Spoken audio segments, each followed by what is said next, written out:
नमस्कार, मैं नियाज खान और आप देख रहे हैं एनएमएफ न्यूज। किसी भी देश में जब सत्ता परिवर्तन होता है तो वहां की विदेश नीति भी बदल जाती है।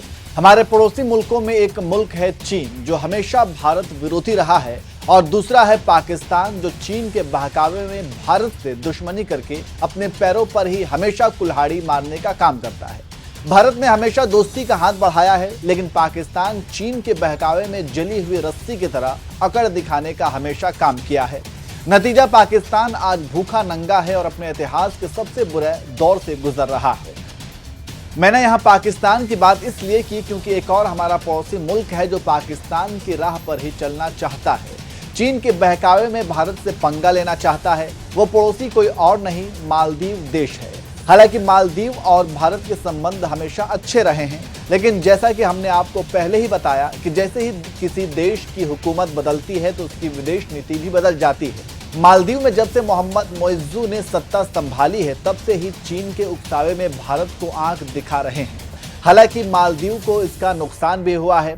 अभी हाल ही में प्रधानमंत्री मोदी लक्षद्वीप गए थे। वहां उन्होंने कई सारी तस्वीरें खिंचवाई थी जो सोशल मीडिया पर खूब वायरल हुआ था। पीएम मोदी के लक्षद्वीप जाने मात्र से ही मालदीव के पर्यटन को काफी नुकसान हुआ था, क्योंकि मालदीव जिस खूबसूरती पर इतराता है, वैसी खूबसूरती भारत के हर हिस्से में मौजूद है।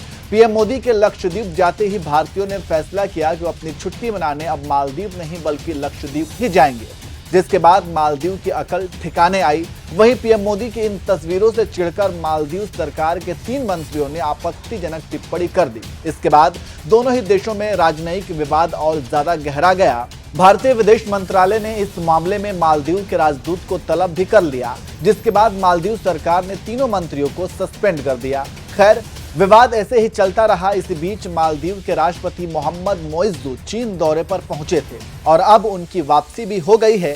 लेकिन जैसे ही मोइज़्ज़ू चीन से वापस आए हैं, तब से फिर एक बार उन्होंने तेवर दिखाने शुरू कर दिए हैं और कह दिया है कि भारत 15 मार्च से पहले मालदीव से अपने सैनिकों को हटा दे।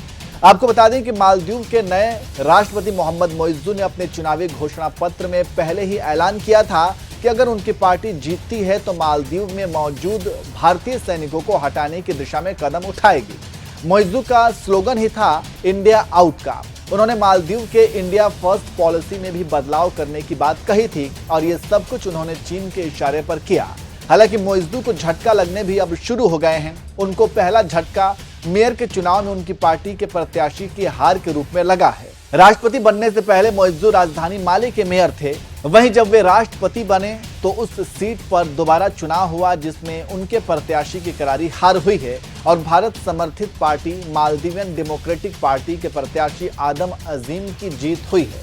खैर, मोइज़्ज़ू जिस तरह से भारत को तेवर दिखा रहे हैं, उस पर आप क्या कहेंगे, कमेंट करके जरूर बताएं।